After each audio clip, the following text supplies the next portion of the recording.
Olá!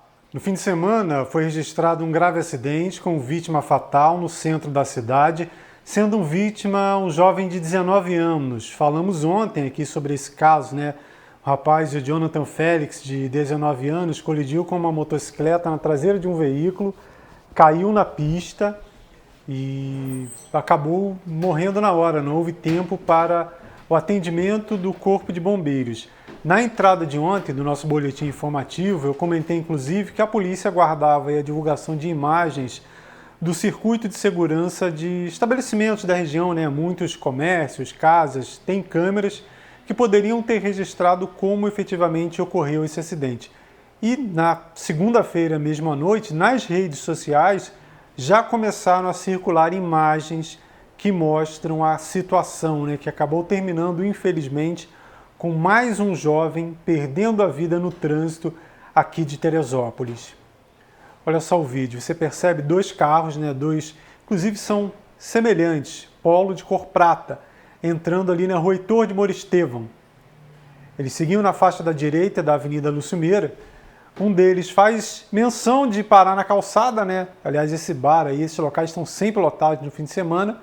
E de repente ele segue em frente. E o carro que vinha atrás, que já estava com a seta ligada para entrar no Heitor de Moristevam, acaba puxando um pouco para o lado e voltando. E sendo fechado novamente pelo carro que estava à frente. 00:30, mais ou menos, do último sábado.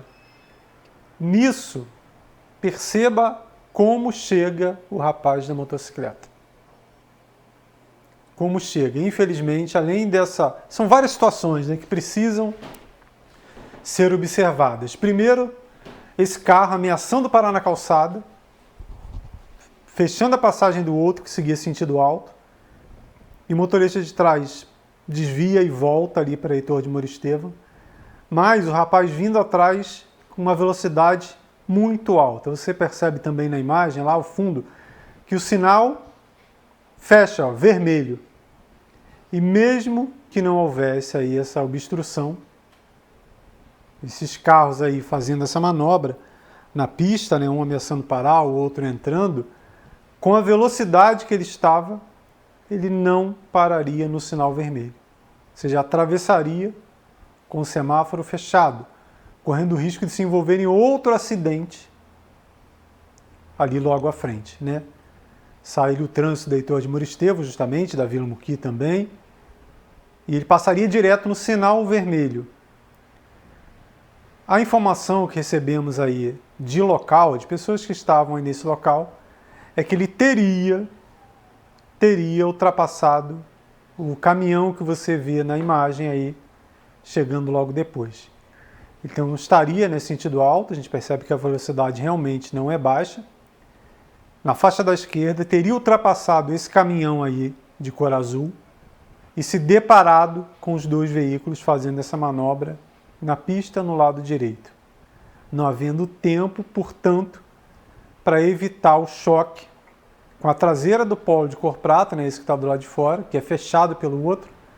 Depois ele acaba caindo, batendo a cabeça no meio-fio. É um conjunto aí de situações, né, que a gente fala, o acidente, às vezes uma situação grave, começa com uma pequeno erro de alguma parte e desencadeia várias outras situações.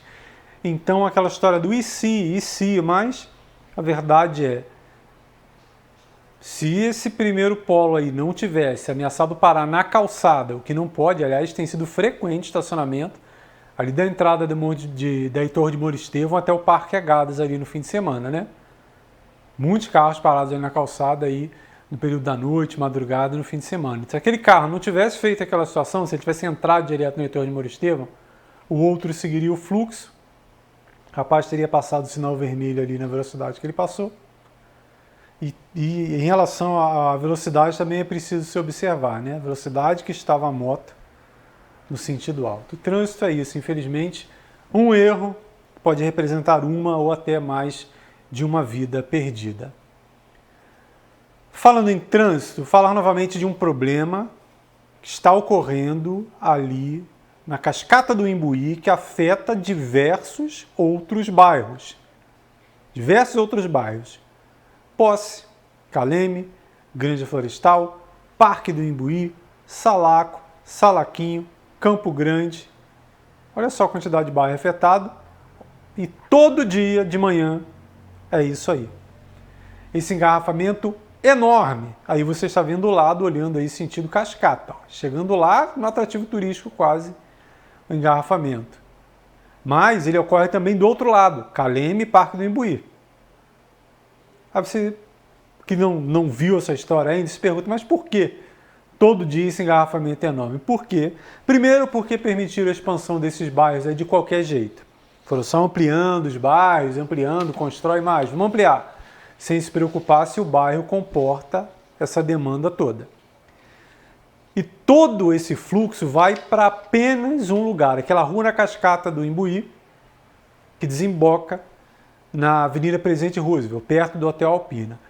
Sempre tem engarrafamento ali, só que piorou bastante por quê? Porque o DENIT, junto com a Polícia Rodoviária Federal, vem fazendo algumas intervenções ali na Presidente Roosevelt. E quase chegando na saída ali do Hotel Alpina, havia uma rua à direita. No lugar de sair na principal, você ia para a direita e saía mais à frente. Seja para ir para Quebra-Frascos, seja para ir seguir sentido Petrópolis, ou muita gente fazia manobra ali na pista, o que não deveria ocorrer, mas ocorria. É a rua Silvio Romero. Agora, o DENIT, Polícia Rodoviária Federal, colocaram alguns tachões ali, uns cones, uns obstáculos na pista para quem sai da rua Silvio Romero. Ou seja, quem vinha ali, pegou o trânsito engarrafado e dividia, uma parte ia para um lado, saía na normal, e outro ia para a direita na rua Silvio Romero, ou seguia para o Quebra-Frascos, e do Quebra-Frascos pode-se acessar Pimenteiras e depois indo por trás ali, chegar no bairro do Alto até, mas não, agora todo mundo é obrigado a seguir no fluxo para cá. A pessoa dava aquela divisão ali, o carro saía para a esquerda, mas como o DENIT e a Polícia Rodoviária Federal consideravam perigosa essa travessia no trecho acima da rua Silvio Romero, agora todo mundo está ali. E sabe qual é a tendência? É só piorar, porque continuam crescendo os bairros, a ocupação desses bairros, então cada ano aumenta aí 200, 300 carros nessa região de Teresópolis, apenas para uma rua, para um funil. Tenho falado e vamos repetir, vamos tentar ir ao local nos próximos dias para registrar, buscar mais opiniões de moradores sobre esse assunto absurdo, que entra prefeito, sai prefeito e ninguém apresenta uma solução. Só permite expandir sem se preocupar com o impacto que será realizado naquela região. Ainda sobre o trânsito, vamos agora esclarecer a questão do DPVAT. Mostrei aqui ontem um vídeo do governador Cláudio Castro, informando que a partir de 2025, havia lá um acordo do governo federal, ano que vem começar a cobrar de novo aquele seguro obrigatório, e o governador dizendo, no estado do Rio não teremos aí o DPVAT. Aí muita gente entrou em contato, em dúvida, como é que fica o documento do carro, o DPVAT, não tem que pagar licenciamento? São assuntos diferentes. O DPVAT, o seguro é um, o licenciamento, aquela taxinha para liberar o documento anualmente, é outro. Nós conversamos aí com o Teco despachante.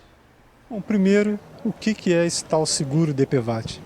O seguro DPVAT é aquilo que todo veículo tinha, que garantia no caso de óbito, no caso de invalidez permanente, no caso também de pequenas remédios, essas situações, que ele conseguia resolver através das seguradoras. Ele conseguia resolver. Agora, o governador fez essa matéria ontem, dizendo que o Estado do Rio não participará do convênio junto ao DPVAT. Eu realmente não sei como é, mas nós temos notícia que São Paulo e Minas, o Estado do Rio, eles não vão participar dessa questão. Eu acho meio preocupante, porque era um seguro geral que dava cobertura nesse sentido. As questões de óbito, as questões de invalidez permanente, as questões de invalidez provisória, é uma coisa que nós não teremos no Estado do Rio, de acordo com as informações do governador ontem. E o valor nem sabia, Seria uma taxa de 50, 60 reais? O DPVAT passou a não existir mais, seria um novo seguro, mas com as mesmas características. Seria em torno de R$50 por veículo, o que eles estimavam em fazer, mas não tinha nada regulamentado ainda, nós não sabíamos ainda exatamente qual seria o real valor. Agora, algumas pessoas confundem o DPVAT com outras taxas, até porque houve umas que saíram, depois voltaram, mas aquelas taxas para o licenciamento, por exemplo, continuam sendo obrigatórias. É importante a gente frisar que o DPVAT é um seguro obrigatório. era um seguro obrigatório. O que nós estamos falando agora é a GRT, são os serviços do Detran. Esses serviços continuam normal. Em 2025 vai ter a GRT referente a 2025, que dará o direito, juntamente com o pagamento do IPVA, de você tirar o seu licenciamento. O seguro obrigatório, que seria o DPVAT, viria apenas para acrescentar.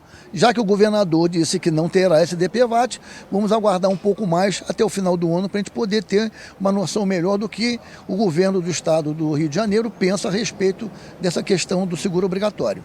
Aliás, sobre essa taxa de licenciamento, Teco, a gente está terminando agora o calendário anual de licenciamento obrigatório, né, de 2024, entrando nos últimos finais de placa, e quem não pagou aquelas taxas dos anos anteriores que voltaram, né, não consegue fazer esse licenciamento, né?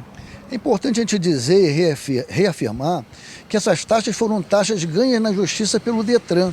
Essas taxas não estavam sendo cobradas. Então está sendo cobrado referente a uma diferença de 2023, R$ 76,77, e o de 2024 também acrescenta esse valor.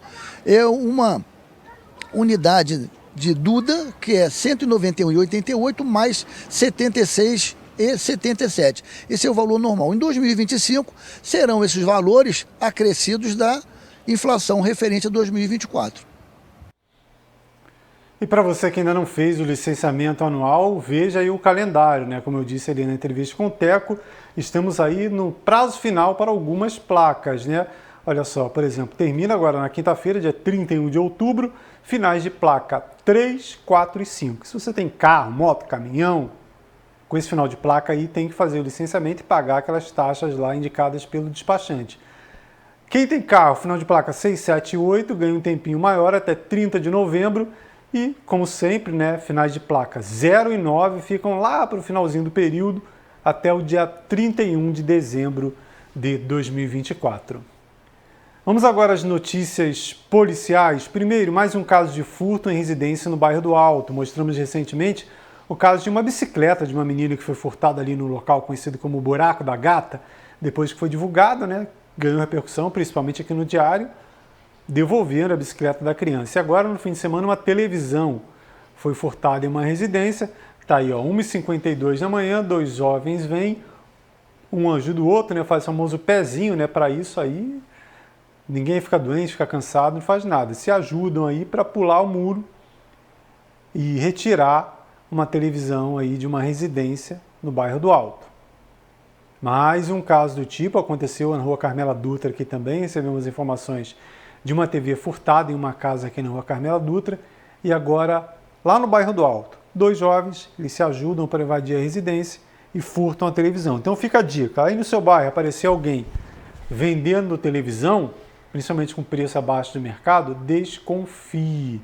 Desconfie. Aqui, essa foi uma televisão um pouquinho menor, mas aqui na Carmela Dutra foi uma TV de 50 polegadas. E falando em furto, além desses casos aí, ó, dos homens levando televisão, o caso aqui da rua Carmela Dutra, no domingo à tarde, início da noite, 2 estabelecimentos comerciais foram furtados na rua Heitor de Moura Estevão, antiga Itapicuru, na Várzea. Um restaurante e lanchonete. Levaram um notebook, levaram câmeras e R$200 em dinheiro. E uma oficina mecânica. No caso da oficina, o ladrão pulou o muro, já desarmou o alarme, desligou as câmeras e arrombou o escritório da oficina. Levou uma máquina, uma politriz, uma máquina de polir carro. Além de alguns eletrônicos dessa oficina. Rua Heitor de Moura Estevão, as câmeras gravaram o começo aí, né? Uma das câmeras o ladrão não conseguiu desconectar e mostram que ele entrou 5h30 da tarde de domingo. Rua Heitor de Moura Estevão, na Várzea. Então, mais algumas dicas de produtos aí, se aparecer alguém vendendo. Politriz, notebook e câmeras de segurança aí furtadas desses locais na rua Heitor de Moura Estevão. Na segunda-feira, outra ocorrência também, nesse caso foi uma tentativa de roubo, lá na localidade de Serra do Capim, no 2º distrito de Teresópolis. Um homem invadiu uma residência e, usando uma foice, ameaçou os moradores para tentar roubar o carro, um Polo. Ele só não conseguiu levar o veículo, esse Polo, lá na localidade de Serra do Capim, porque estava embriagado, estava doidão. Quando ele foi sair com o carro da residência, bateu com o carro na mureta da propriedade e acabou abandonando o veículo. Aí correu para o mato, fugiu, chamaram a polícia, não foi detido. Isso foi no domingo à tarde, aliás. Na segunda de manhã, o pessoal do DPO de Água Quente, a polícia militar lá do interior do município, recebeu a informação que um homem com as características daquele que havia invadido essa casa para tentar roubar o carro, estava caminhando ali em Serra do Capim, na beira da estrada, né? Saiu aí da embriaguez, foi caminhando e foi detido. Quando ele estava lá sendo ouvido pela PM, foi você, não foi? Chegou um outro morador de Serra do Capim, de outra propriedade, dizendo que ele havia invadido o local, furtado o casaco que ele vestia e uma faca. E com essa faca ele também ameaçou a pessoa dessa casa para tentar aí praticar um roubo, mas não conseguiu. E detalhe, ele usava um veículo, um Gol, furtado. E o carro havia quebrado, estava sem gasolina, quebrado, abandonou o carro ali perto de um posto de gasolina em Serra do Capim. Foi levado lá para a delegacia de polícia e autuado pelos 2 crimes. Hoje à tarde estivemos naquela creche lá no bairro de São Pedro, a creche municipal São Pedro, né, que leva o nome do bairro, fechada durante toda a semana passada por conta de uma infestação de ratos na creche municipal. Inclusive, quando mostramos aqui essa notícia semana passada, divulgamos o relato de uma mãe de uma criança dizendo que soube que havia rato na caixa d'água e que, a coincidência ou não, a criança dela havia passado bastante mal naquele dia. A prefeitura divulgou uma nota lá na semana passada dizendo que faz aí o serviço de desjatização, deu 4 datas aí do serviço realizado nessa creche municipal, mas que depois mesmo dessas ações continua achando aí restos de comida, né, aquele pacotinho rasgado ou cocô de rato, e decidiu deixar a creche fechada até esta terça-feira. A informação inicial é que ela seria reaberta nesta terça, mas até agora, entrado o boletim, não havia essa informação se a creche seria reaberta na terça ou não. Foi realizada, você vê na imagem aí, uma reunião nessa própria creche, envolvendo SINDI-PMT, direção da creche, representantes da prefeitura, da Secretaria de Educação e a Vigilância Sanitária, para saber o que seria feito. Agora, acabamos de receber aqui, acabamos de receber uma informação de responsáveis, não da prefeitura, ainda não só a informação oficial, que foi reclamado com a secretária de Educação sobre o acontecido e que ela teria encoberto essa situação. Teria dado problema nessa reunião, pelo que a gente entendeu aqui, uma mensagem de uma pessoa que participou. E que amanhã será feita uma nova reunião entre a direção e essa secretária para ouvir as novas versões dessa história. As novas, né, dos pais, da direção, e que agora mais 2 limpezas vão ser feitas, ou seja, a creche não será reaberta, e que nova reunião será feita com a secretária e com os pais, e inicialmente só volta a atender essa creche na semana que vem, ou seja, 2 semanas de creche fechada. Imagine o prejuízo para os pais. Mas prejuízo maior é perder uma criança mordida por um rato ou contaminada, comida por um rato, e sabe os problemas que pode dar. Então, continuaremos acompanhando esse caso. A gente tem percebido nos últimos dias, né, que a prefeitura voltou a fazer aquela operação tapa-buraco, né, o remendão de asfalto em diversas ruas. Mas, em alguns casos, tem gente que chama de tapa-bueiro, né? Olha só o flagrante aqui da rua Carmela Dutra, mais uma vez em frente à nossa sede, uma rua que sempre alaga no período chuvoso, e os servidores, que não tem nada a ver com isso, lembrando que o pessoal que está trabalhando só cumpre ordens de cima, né? De fazer esse remendo aí, ó. Tem um buraquinho no asfalto, joga o chicletão, passa a máquina e remenda. Só que o asfalto, esse remendo asfáltico, não tem aquela qualidade de uma camada, de um recapeamento total, como ocorre, por exemplo, lá na Presidente Roosevelt, que foi um asfalto feito pelo DENIT. E as pedrinhas vão ficando soltas, aquele óleo vazando, e adivinha onde vai parar? Dentro dos bueiros, né? Aliás, vamos completar aí, né, 1 ano daquele temporal que alagou todo o centro da cidade. Só para você ter uma ideia, quando eu falo da gravidade de jogar essas pedrinhas dentro do bueiro, aqui na sede do Diário mesmo entrou 1 metro d'água. Estamos aqui há 10 anos e nunca havia entrado água aqui. Chegava perto ali, ficava no acesso, na rampa, mas nunca havia entrado. Ano passado, 1 metro d'água aqui dentro da sede do Diário. A notícia agora é sobre esportes. Em breve, Teresópolis recebe a seleção Sub-20. O técnico Ramon Menezes, da Seleção Brasileira Sub-20, anunciou no final de semana os nomes dos 23 atletas convocados para mais um período de treinos na Granja Comari, aqui em Teresópolis, para novembro. A apresentação dos atletas está marcada para o dia 11 do próximo mês. Os jogadores ficarão concentrados até o dia 19. Dos times do Rio de Janeiro, os chamados foram, representando o Vasco da Gama, Felipe Gabriel na posição de goleiro e Ryan na posição de atacante. Já pelo time do Flamengo, Iago na posição de zagueiro, Pablo e Rian Lucas meio-campistas. Enquanto no time do Fluminense, Isaac meio-campista e Riquelme na posição de atacante. A convocação faz parte da preparação para o Sul-Americano da categoria, que será realizado no Peru, entre os dias 23 e 16 de fevereiro de 2025. No país sul-americano, o técnico e sua equipe vão em busca de defender o título conquistado de forma invicta em 2024. E lembrando que essa garotada aí que estará na CBF, aqui na Granja Comari, futuramente ocupará aí os principais times do país, né, e até do exterior, falando do time principal, né? Você viu que eles já representam times, tem Vasco, tem Fluminense, tem Flamengo ali, mas em breve ocupando vagas aí nas equipes principais e, logicamente, sendo projetados para o exterior. Esse foi mais um boletim informativo direto da redação do Diário. Qualquer novidade antes de um próximo, você vê na barrinha de notícias aqui da casa e nas redes sociais, Facebook e Instagram. Detalhadamente, o site é o netdiario.com.br. Quem está no YouTube, clique no sininho, se inscreva no canal e fique sempre bem informado. Até breve!